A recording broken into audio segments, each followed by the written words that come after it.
Good evening and welcome to Poland Daily News. I'm Nicholas Richardson. The issue of increasing defence spending by members of the North Atlantic Treaty Organisation is back on the table. The Financial Times writes that European members of the alliance are in talks to increase defence spending to 3% of GDP. This appears to be the result of a recent statement by the United States President-elect, who criticised insufficient military spending in some NATO member states. It's worth recalling that raising defence spending in the alliance to 3% of GDP was first proposed by Polish President Andrzej Duda. In a recent interview, President-elect Donald Trump talked about increasing defence spending for NATO members. I was able to get hundreds of billions of dollars put into NATO just by a tough attitude. I said to the countries, I'm not going to protect you unless you pay, and they started paying. And that amounted to more than $600 billion. If they're paying their bills, and if I think they're treating us fairly, the answer is absolutely, I'd stay with NATO. The statement appears to have caused panic among Western European elites, with the Financial Times reporting that the pact is set to sharply increase its defence spending requirement from 2 to 3% of GDP at next year's NATO summit in The Hague. The call for a radical increase in NATO military funding was made by Polish President Andrzej Duda in March. NATO countries must take greater responsibility for the security of the alliance as a whole, intensively modernise and strengthen their militaries. Therefore, I believe that it is necessary to increase the level of defence spending from 2 to 3% of GDP by all countries in the alliance. I will walk towards convincing our allies to do so. Today, the issue of defence spending by members of the alliance does not look bright, because although Germany, for example, is expected finally to spend about 2% of GDP on defence this year, the required level of spending will not be reached by 8 of the 32 NATO countries: Croatia, Portugal, Italy, Canada, Belgium, Luxembourg, Slovenia and Spain. The level of 3%, if achieved by all NATO countries, would indeed be a qualitative leap. Let's not forget that the expenditure of the European part of NATO is still incomparably lower than that of the United States.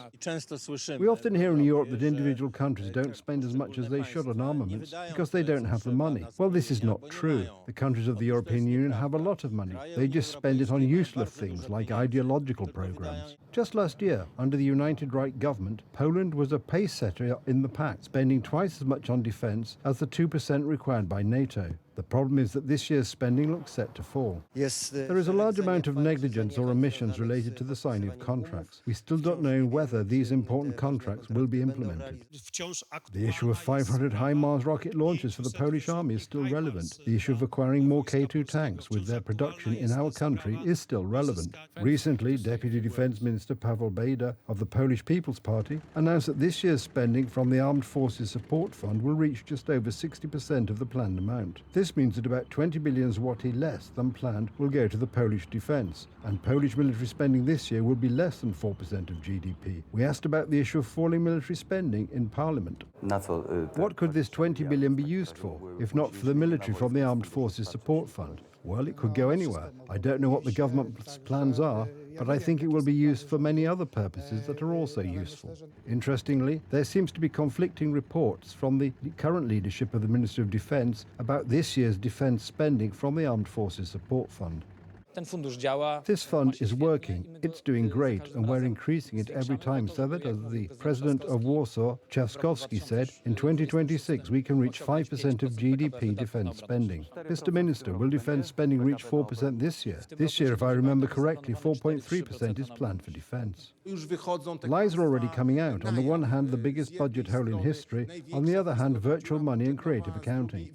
Citizens' presidential candidate Dr. Karol Nawrocki met military officers and experts to discuss Polish defence issues. We will discuss security issues that will later become part of Karol Nawrocki's election campaign programme. Nawrocki called on his main rival, Rafał Trzaskowski, to recognise the priorities of Poland's security policy, including increasing the size of the army to 300,000 soldiers and to sign a document dubbed the Polish Security Constitution. This 4.2% of Polish GDP for the armed forces for the Polish army is, of course, as we know today, difficult to achieve, while in my opinion it is something that should happen. Dr. Karol Nawrocki has already emphasized that in the election campaign he wants to exclude security issues from the political dispute. I share President Donald Trump's efforts to strengthen NATO and mobilize other countries to build NATO with the strength of their own GDP. Under the leadership of Donald Tusk's so-called smiling government, Poland remains the leader in defense spending among NATO countries, despite the announced decrease in defense spending. The question is, for how long? Which is why the upcoming presidential elections are so important. Romania and Bulgaria will become members of the Schengen zone this January. European Union interior ministers have decided. Both countries were ready to enter the zone as early as 13 years ago. However, this enlargement was blocked by Austria. For Bulgarians and Romanians, it was evidence of their country's relegation to a lower status. Romanian authorities are portraying the Schengen enlargement as their success, as a way to divert attention from the annulment of the presidential elections. After 13 years of waiting, Bulgarians and Romanians will have full access to the Schengen area starting in the new year. The authorities in Bucharest are presenting this as a success, hoping to divert public attention from the still unexplained annulment of the first round of the presidential elections and the cancellation of the second round. Romania fully joined the Schengen zone as of January 1st, 2025, in accordance with today's decision. A major benefit to our economy and faster journeys home for the millions of Romanians living and traveling in the EU. Romania's High Court of Cancellation and Justice has rejected an appeal in an election recall case filed by the leader of the opposition AUR party, George Simon. The court ruled that the case was beyond its jurisdiction. A statement from the AUR party read, "The judges had the opportunity to restore Romanians' hope in the electoral process, in free elections and democracy. Unfortunately, the judiciary is far too politicized."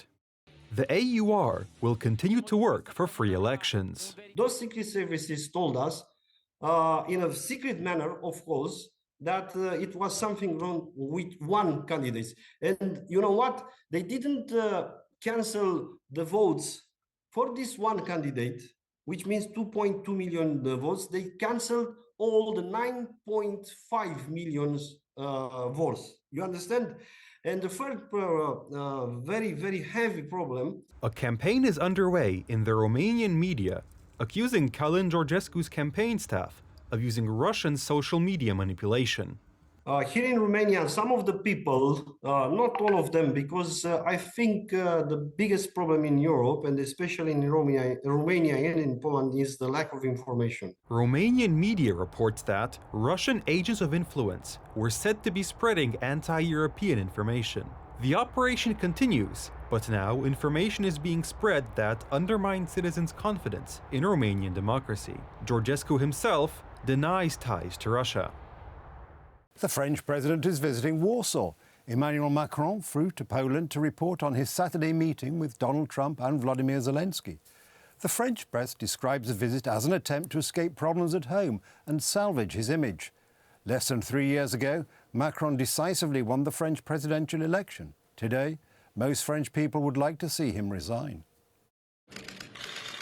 In the past, a visit of the French president to Poland would have been a major event. Today, Emmanuel Macron's arrival in Warsaw is mostly a courtesy, and the main topic of conversation is Ukraine.